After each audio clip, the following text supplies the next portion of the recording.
साध संगत जी, प्रेम से कहना धन निरंकार जी। एक नई साखी के साथ स्वागत है आप सभी का आपके ही अपने चैनल पर।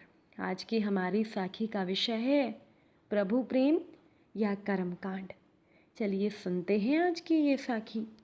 साध संगत जी, पुरानी बात है। एक शूद्र महिला रानी रासमणि ने मंदिर बनवाया। अब चूंकि वह शूद्र थी, उसके मंदिर में कोई भी ब्राह्मण पूजा करने को राजी ना हुआ।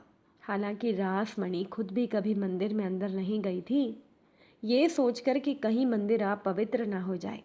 ये तो ब्राह्मण होने का लक्षण हुआ। जो अपने को शूद्र समझे वो ब्राह्मण, और जो अपने को ब्राह्मण समझे वह शूद्र।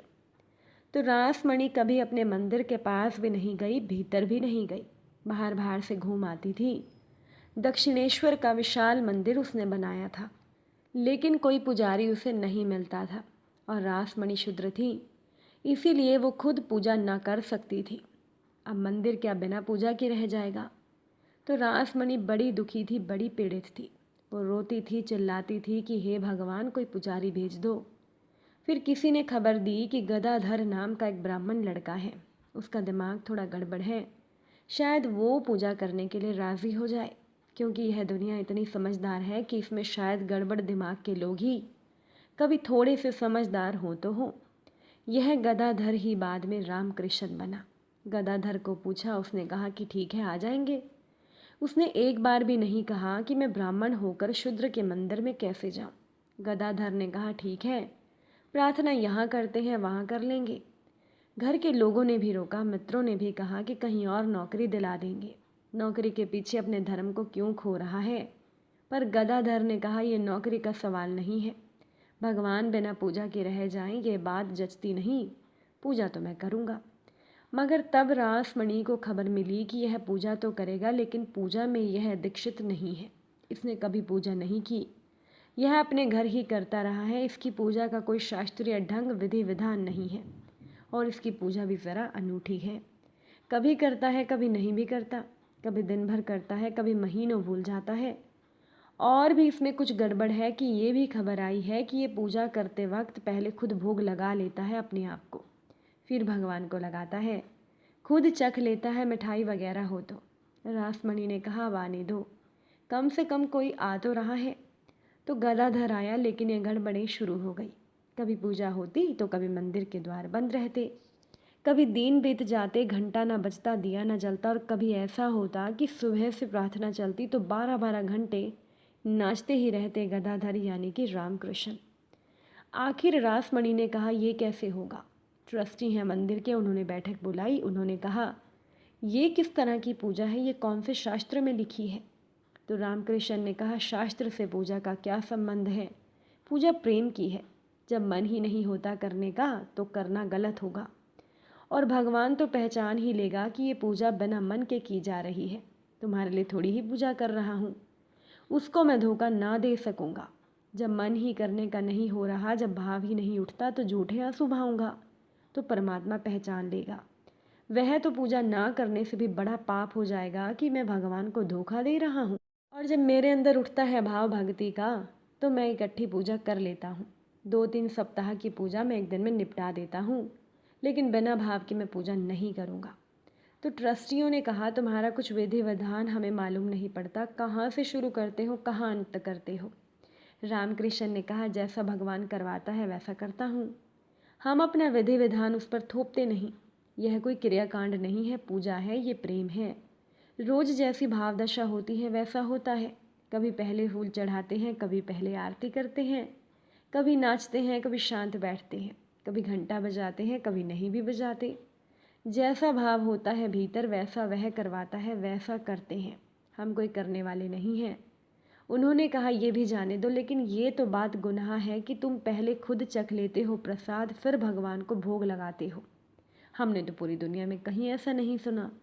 पहले भगवान को भोग लगाओ, फिर प्रसाद ग्रहण करो। तुम भोग खुद को लगाते हो, प्रसाद भगवान को देते हो। तो रामकृष्ण ने कहा ये तो मैं कभी ना कर सकूँगा, जैसा मैं करता हूँ मैं वैसा ही करूँगा।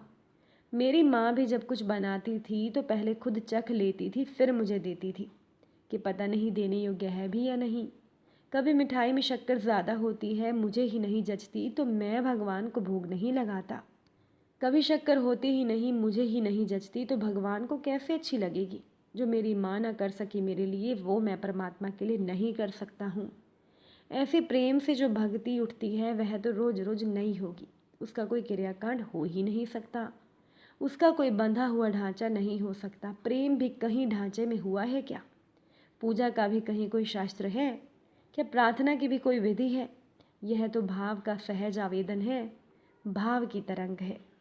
साथ संगत जी, एक माँ अपने पूजा पाठ से फुर्सत पाकर अपने विदेश में रहने वाले बेटे से वीडियो चैट करते वक्त पूछ बैठी, बेटा कुछ पूजा पाठ करते भी हो या नहीं? बेटा बोला, माँ मैं एक जीव वैज्ञानिक हूँ, मैं अमेरिका में मानव के विकास पर काम कर रहा हूँ। विकास का सिद्धांत चार्ल्स डार्विन, क्या आपने उसके बारे में सुना भी है? तो माँ मुस्कुराई और बोली, मैं डार्विन के बारे में भी जानती हूँ बेटा। उसने जो भी खोज की है वह वास्तव में सनातन धर्म के लिए बहुत पुरानी खबर है। हो सकता है माँ, बेटे ने भी व्यंग्यपूर्वक कह दिया। तो माँ ने प्रतिकार किया, यदि तुम कुछ समझदार हो तो इसे सुनो। क्या तुमने दशावतार के बारे में सुना है? बेटे ने सहमति में कहा, विष्णु जी के 10 अवतार। बेटे ने कह दिया, हाँ सुना है, पर दशावतार का मेरी रिसर्च से क्या लेना देना? माँ फिर बोली, लेना देना है बेटा। मैं तुम्हें बताती हूँ कि तुम और मिस्टर डार्विन क्या नहीं जानते हो। पहला अवतार था मत्स्य यानी मछली। ऐसा इसीलिए कि जीवन पानी में आरंभ हुआ। ये बात सही है या नहीं? बेटा अब ध्यान से सुनने लगा। उसके बाद आया दूसरा अवतार कुर्म अर्थात कछुआ, क्योंकि जीवन पानी से ज़मीन की ओर चला गया। उभयचर यानी एम्फीबियन, तो कछुए ने समुद्र से जीवन की ओर के विकास को दर्शाया। तीसरा था वराह अवतार यानी सुअर, जिसका मतलब वे जंगली जानवर जिनमें अधिक बुद्धि नहीं होती है। तुम उन्हें डायनासोर कहते हो। तो बेटे ने आंखें फैलाते हुए सहमति जताई। चौथा अवतार था नरसिंह, आधा मानव आधा पशु, जिसने दर्शाया कि जंगली जानवरों से बुद्धिमान जीवों का विकास। पांचवें वामन हुए बोना, जो वास्तव में लंबा बढ़ सकता था। क्या तुम जानते हो ऐसा क्यों है?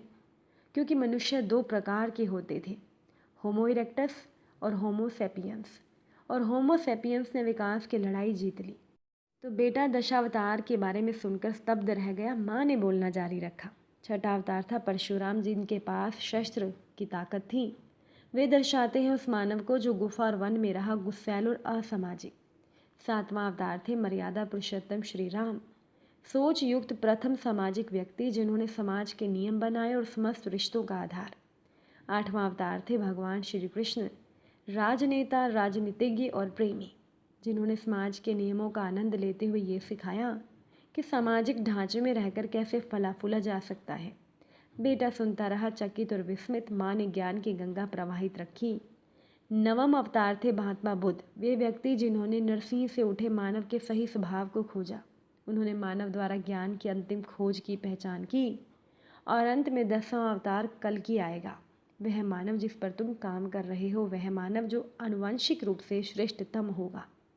तो बेटा माँ को अवाक होकर देखता रह गया। अंत में वो बोल पड़ा, ये अद्भुत है माँ, हिंदू दर्शन वास्तव में अर्थपूर्ण है। साथ संगत जी, अगर आज की ये साखी आप सभी को अच्छी लगी हो, वीडियो को लाइक शेयर ज़रूर कर दीजिएगा। आप सभी से फिर मुलाकात होगी नई साखी और नए विचारों के साथ। साथ संगत जी, प्यार से कहना, धन निरंकार।